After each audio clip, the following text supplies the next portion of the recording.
Bonjour, c'est Cryptoly, j'espère que vous allez bien. En ce mardi 28 novembre 2023, on se retrouve aujourd'hui pour parler de Flux, une crypto importante dans la notion de DePIN, DePIN étant l'infrastructure décentralisée qui pourrait être un narratif pour 2024, pour 2025, pour le prochain bullrun.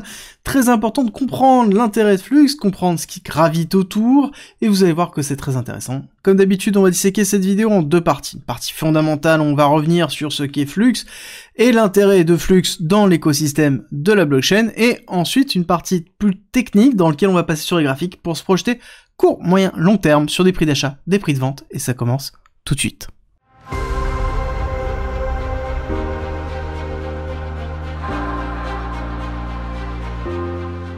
Pour rappel, vous avez toujours la possibilité d'avoir accès gratuitement au parcours pédagogique, qui est une formation de 60 heures, d'une valeur de 400 € qui vous permet d'apprendre la blockchain, la crypto, l'investissement, l'analyse technique, le trading, tout pour devenir rentable, à travers 130 vidéos, 400 pages de guide, des quiz pour savoir où vous en êtes dans votre progression, et le tout gratuitement. Pour avoir accès à cette formation à vie, il suffit d'utiliser la plateforme d'un de nos partenaires, tout est expliqué en commentaire et en description. Vous vous êtes peut-être jamais posé la question de comment le site internet où vous allez habituellement est hébergé ou fonctionne. Mais il y a certaines personnes qui rêvent que ce ne soit plus dans les serveurs de Google, Amazon ou autres gros serveurs centralisés. Flux permet d'avoir une autre solution décentralisée. C'est pas le seul à proposer ce type de service, mais c'est un des plus avancés dans le domaine de la décentralisation du cloud computing, dans lequel on se retrouve vraiment dans du cloud computing as a service de façon décentralisée et totalement anonyme. C'est un gros avantage et c'est basé sur la blockchain. C'est le principe du DePIN, de l'infrastructure décentralisée, et c'est aussi l'idée qu'il y a derrière la construction d'Ethereum en général, dans lequel Ethereum est l'ordinateur global, partagé et décentralisé, dans lequel, à contrario, Flux plutôt, est en lui-même l'infrastructure décentralisée. Donc c'est deux choses qui sont séparées, mais qui sont en même temps très proches dans la conception et dans l'idéologie. Et il est important de savoir que la majorité des gros sites, et de tous les sites même du monde entier, quasiment sont hébergés dans une poignée de data centers, dans une poignée de providers, et justement on a une forme de centralisation énorme qui s'effectue dessus, due à la complexité de gestion des frais sur ce type d'infrastructure. Ça coûte très cher, et justement c'est très compliqué à maintenir, et c'est pour ça que généralement on a une forme de centralisation pour libérer et diminuer les frais, pour pouvoir proposer des services moins chers dans un premier temps, puis après, étant donné qu'on est leader, on peut commencer à augmenter les tarifs, parce que on est le seul à pouvoir proposer par exemple une garantie quasiment à 100%, qui est le cas de Amazon de ce côté-là. À côté, on se retrouve avec Flux, donc qui est la même idéologie, sauf que c'est totalement décentralisé. Le but, c'est de mettre à disposition quoi? De la puissance de calcul, du stockage et des RAM à disposition de tous ceux qui veulent exécuter du code des sites ou peu importe ce que l'on souhaite faire. Et justement, ils ont construit leur notion d'OS, qui est FluxOS, qui permet de pouvoir directement héberger des applicatifs ou des sites internet, et de pouvoir rémunérer la personne forcément qui héberge et qui exécute, et à côté pouvoir offrir à faible coût justement une infrastructure robuste qui va être en plus partagée, dans lequel on va avoir tout ce qui est nécessaire pour pouvoir avancer, dans lequel on va avoir de la redondance, de la sécurité, de l'interopérabilité entre les différentes technologies qui existent, notamment Docker, et même de l'interopérabilité comme on peut le voir ici sur les différentes blockchains. Donc pareil, si j'ai envie de porter des applications décentralisées sur n'importe quelle blockchain, je peux le faire très facilement, et dans lequel je vais avoir une décentralisation et surtout un faible coût. Des coûts qui sont quand même très faible. Alors justement, je suis en cours de réflexion moi de mon côté sur une des entreprises à porter les serveurs sur un autre provider, et je pense que je vais tester sur une partie des serveurs Flux, et je vous ferai un retour d'ailleurs d'utilisation par rapport à ça. À côté, ils ont changé quand même pas mal leur image, hein. Ça c'est la nouvelle image, ça c'est l'ancienne. On a quelque chose qui est beaucoup plus brandé, avec vraiment quelque chose qui est tourné autour du Web3, mais pas que, parce que justement quand on regarde le volume que l'on a actuellement, hein, c'est pour vous donner un ordre d'idée, j'ai mis les deux pour bien vous montrer la différence d'évolution entre les deux. On est passé à 11 000, quasiment 12 000 nodes, surtout 240 TB de RAM, hein, ce qui est énorme. Je veux dire, on a quasiment fait x5 par rapport à ce qui était là. Des corps, des CPU, on est passé quasiment à x8, Et sur les SSD, on a fait totalement x7, x7,5. Donc on est vraiment dans quelque chose qui est en expansion. Donc il y a de plus en plus de personnes qui proposent leur serveur. Oui, maintenant la question c'est est-ce qu'il y en a de plus en plus d'utilisateurs? Ça malheureusement, j'ai pas encore la métrique, j'ai cherché, je suis en cours de recherche.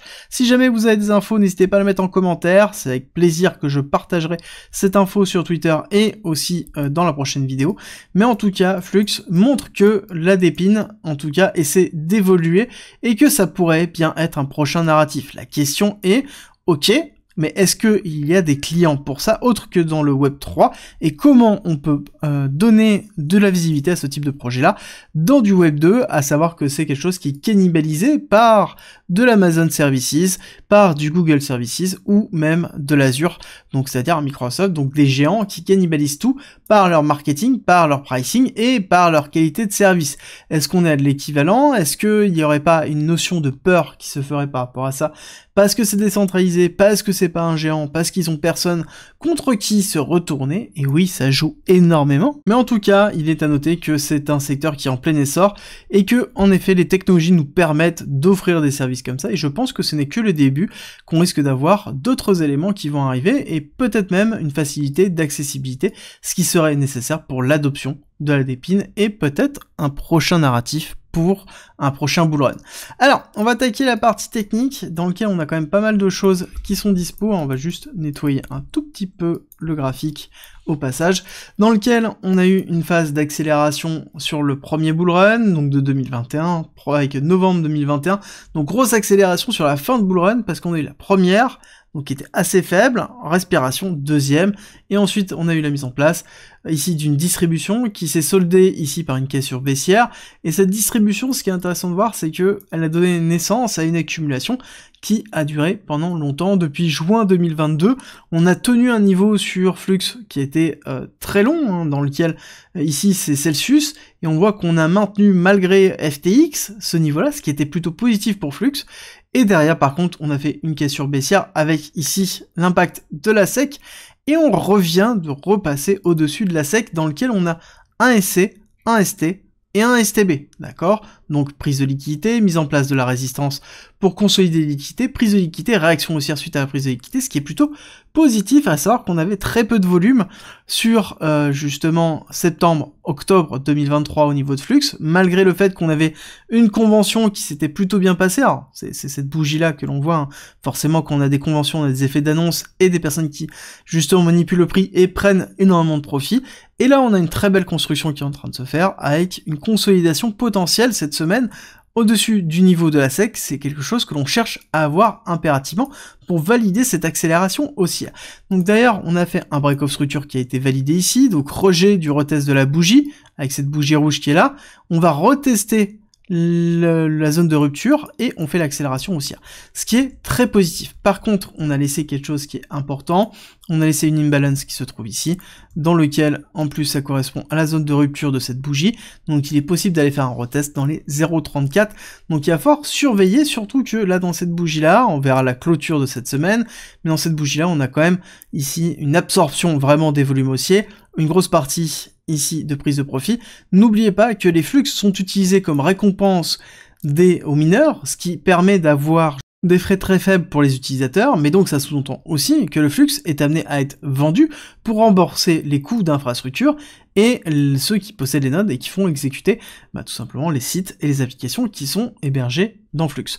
Alors là-dessus on a aussi une grosse accélération parce que on a eu pas mal de nouvelles, on a un 11e Flux qui a été instancié, qui a le flux basé sur Base et donc Coinbase, et qui est très important parce qu'on sait que Coinbase va être utilisé grandement par des institutionnels ou par des grosses sociétés pour avoir des moyens de paiement en crypto, et donc ça veut dire qu'on pourrait avoir pas mal de flux liés à ça. Donc on a les deux qui rentrent en convergence avec la rupture du niveau haussier, plus la nouvelle qui donne de l'accélération, mais on voit qu'il y a une grosse partie qui est rachetée, et c'est un niveau qui est très important. Ici la SEC, c'est le niveau dans lequel on doit consolider. Si on consolide au-dessus, ça sous-entend que là on aurait la capacité de pouvoir aller chercher ces deux inducements là, donc ça c'est des tops de liquidité qui ont été totalement rachetés, c'est pas ici de la structure, c'est vraiment de l'incitation à la liquidité.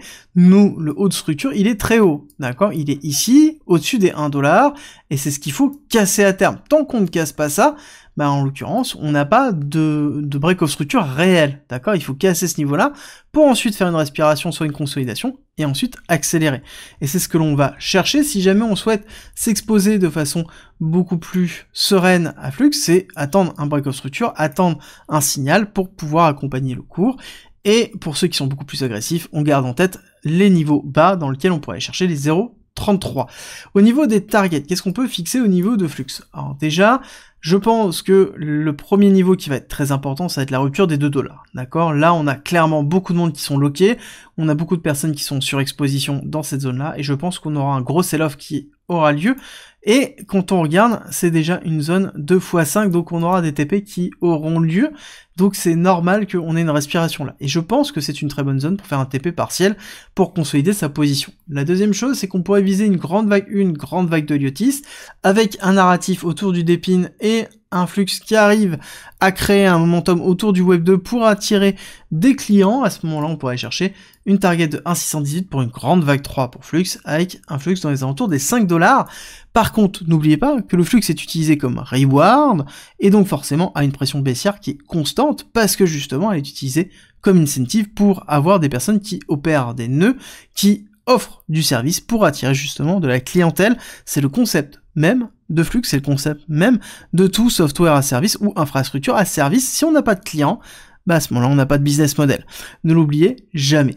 J'espère que cette vidéo vous a plu. Si c'est le cas, n'oubliez pas de me laisser un like et un commentaire. Ça soutient la chaîne, ça me fait toujours très plaisir. Et nous, on se retrouve demain, 7h pour la quotidienne, où on revient sur l'actualité et on analyse le BTC demain, 7h.